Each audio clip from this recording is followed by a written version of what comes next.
Эрхий мэргэн харваач. Эрт урт цагт энэ дэлхийд 7 нар зэрэг гарчээ.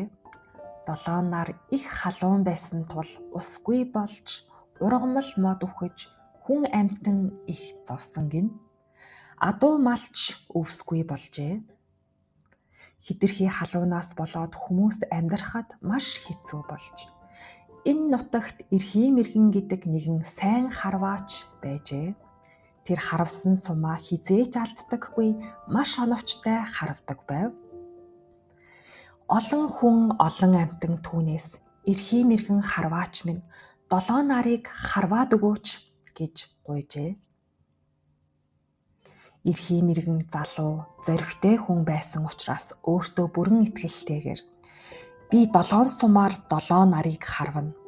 Хэрв чадахгүй бол эрхий хуруугаа огтлоод эр хүн байхаа болий гэж олон хүний өмнө амлалт өглөө. Тэгээд эрхий мэргэн харваач өглөө эрт босч 7 нарыг зүүн талаас нь нэг нэгээр нь харваж эхлэв.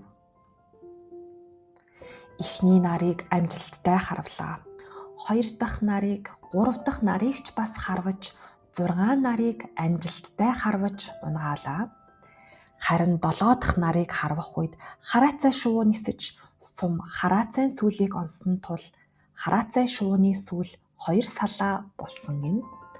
Харин сүүлчийг нар айгаад уулын цаагуур орж алга болжээ.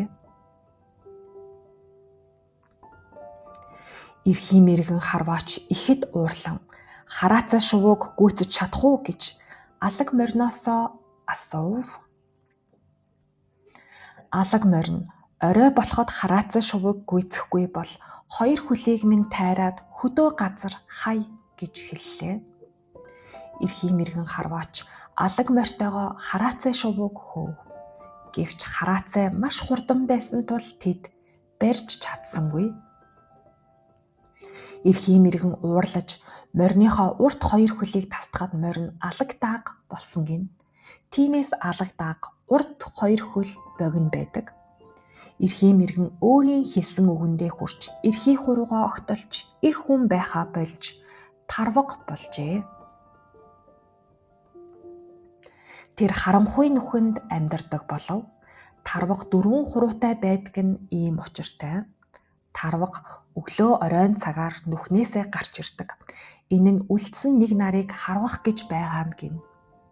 Мөн үлдсэн ганц нар эрхий мэргнээс айдаг тул өдөр шөнө ээлжлэн солигддог болсон юм гинлээ.